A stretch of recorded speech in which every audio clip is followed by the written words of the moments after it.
What was year two out of the league like for you? Was it easier, different than year one was?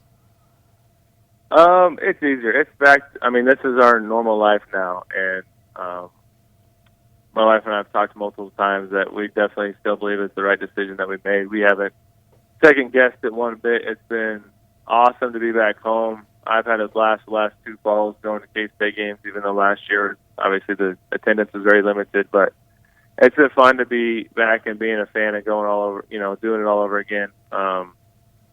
Coaching our kids in different sports throughout the winter and summer, and farming and golfing and everything. So we've been plenty busy trying to get our house built and finished and getting fully settled in. But it's been it's good to be back in the community and doing some things like that.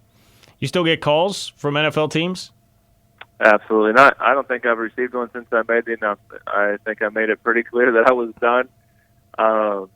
About the only situation would have been if Kansas City would have came calling right after I'd said retirement, just because we would have been able to make it work and family would have been able to stay here, and then I would have went to Kansas City and they would have came up on weekends and whatnot. But once I kind of made the decision, I'm one of those that I'm pretty stubborn about it, and I'm going to second guess what I'm doing. So, and honestly, when I did, I never thought I was stressed out about football, but my shoulders definitely relaxed and dropped a little bit. I was able to take a deep breath and didn't have to stress out about it. What I was going to do on Monday that was going to affect Tuesday, what was going to affect Wednesday, and every week going through that. So, like I said, I haven't second guessed it. It's been great. Glad to be back. That's interesting. How beat up was your body by the end of your playing career? Do you feel like you came out of football in pretty good shape at the end of the day? I feel like I came out in great shape. When I was in Oakland, I could kind of feel it coming on. I had some plantar fascia going on in my foot, and that hasn't bothered me since I left, which is awesome. But I don't know if that's something that if I would have continued to play, would have kept continuing to flare up. When I went on my visit to Seattle, I had to go do a physical, and they x-rayed my knees and my hips, and their doctor came in and was like, "Hey, you look good. You don't look like you've been in the league for 10 years and played football since you've been 14, and you're now I think 32 at the time or whatever." And to be honest with you, he told me that, but I was like, "All right, I'm out." I didn't want to be it the other way. Like, man, you're 35, but you look like you're 45. So, I wake up every morning. I'm fine. I'm good to go. I'll go downstairs and work out with my wife. I'll go out on the farm, throw spare bales around, go work out. I'll go golf. I don't have to go through a process in the morning of getting my body warmed up to go. So, definitely a blessing. Definitely a benefit of being an offensive player compared to a defensive player for sure. I understand that, and so yeah, that played a big role in it. I'm healthy. I'm good to go. I'd won my Super Bowl, got to a Pro Bowl, had success, and it's between being healthy and not wanting to move my family all around the country 1 year after already moving them, it was time to come home. Jordy Nelson talking with me. I ask this because, in part, I get this question from people all the time, like, "Hey, what about if K-State ever has an opening at receivers coach?" Do you have any interest in being a coach in the game at any point in time? I don't right now. And a lot of it is these coaches have to put in some ridiculous hours, and I don't have to do that. I have been into the facilities before COVID hit and spent a day in there watching film with the K-State coaches.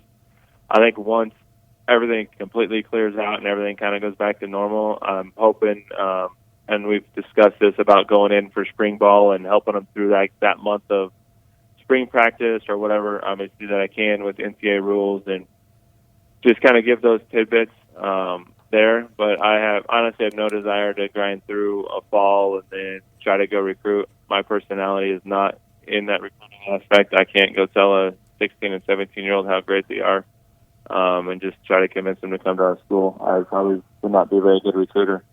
But on the coaching aspect, I won't go to that level, although I am helping out my sister, who just became the Riley County High School girls basketball coach, and I have joined on as her assistant. So we're starting at that level and go from there. Okay, I like that. It's kind of like it mirrors your path to NFL football, right? You start as the unheralded recruit that nobody will give a scholarship to. You work your way up as a walk-on and go from there. I see the parallel. Yeah, absolutely. And I love being with the younger kids. Like I said, I coach our kids. Like right now in the summer, I'm doing t-ball, and my oldest is in kid pitch, and so coaching them and trying to mold them, and not only as players but people, and I'm trying to get them to understand, the work ethic and drive and enthusiasm that you have for the game. I think there's a lot of distractions and deterrents that are out there right now for these kids, and to get them to focus in and understand what it takes. And I'm not saying understand what it takes to become an NFL football player or professional athlete, because I know the slim chance that is, and I knew that when I was even doing it. But it's a commitment to one another, it's a commitment to your teammates, to your classmates, that I'm going to do my best with whatever we're doing, to the best of my ability, and you can rely on that. And that's what I ask these kids to do, is to compete, do the best with the talents that they have, and if you do that, everyone will be satisfied. Well, I like it, and that has to be the other reason that you wouldn't be able to recruit these days, because no one was running around telling you at the point that you were coming out of high school that you were great and you had to go earn it yourself. I would imagine. Don't let me project and put words in your mouth, but that would be my hypothesis there. That would be correct. I can't go into a 16 and 17-year-old's living room and tell them how great they are. I mean, they might be good players, but so much of that recruiting is just making their brain and ego bigger than what it needs to be. And I understand why they have to do it, because these kids want to feel good. But, I mean, my recruiting pitch would kind of stand on its own with what I was able to accomplish at K-State and with Green Bay. And it's like, if you want to come, I feel like it's similar to I don't know how Coach Saban does it, but it's like, if you want to come work and be the best player you can be, I will teach you how to, be obviously a good student athlete, perform well at K-State, and if you can do that, you can make it to the NFL. Like that, it would be cut and dry. I'm not going to say, "Oh, you're so talented, you're so good." Like, I can't do that. I can't just pump someone's ego up for no reason. Totally understand. Jordy Nelson talking with me here. You probably knew before we let you go. I mean, you have some high-profile friends. One of them happens to be named Aaron. His name is in a lot of headlines these days. Have you talked with Aaron Rodgers recently? I last talked to him, I think, in March, checking in, seeing how he's doing. That was before all of this news broke. We had conversations about it. He was asking me about how my transition was and different things. But to be honest with you, I haven't talked to him since it broke on draft day when it became public knowledge. He knows if he has more questions, he can call me, but I don't feel like getting involved in the middle of all it. And, I think he'll get all figured out. I mean, I don't know what his ultimate plan is or what it'll be. I'll be sitting there watching and paying attention as everyone else is, but if I had to put money on it, I would assume he'd be back in Green Bay, but we'll go from there. Do you think he's a guy who would be okay, with retiring and hanging it up, or is he somebody that, needs the game 24/7? I don't know. He is extremely competitive, so I think he would need another challenge. I think the interesting caveat would be his Jeopardy hosting that he did for a couple weeks. That if he had that in his back pocket, I could see him accepting that as a new challenge. I would be 99% sure that he will want to play. I think he has some goals left that he wants to hit and attain. But he is also a very strong-willed person that isn't going to be told what to do or anything. He'll make the decision that he thinks best is for him, and which he should. I think everyone should. So it's always an interesting thing dealing with NFL teams and honestly with NFL fans or fans in general, because when guys get released or whatever, it's always the business. But when a player treats it as a business, then you should just go play football because you're lucky you're playing a game.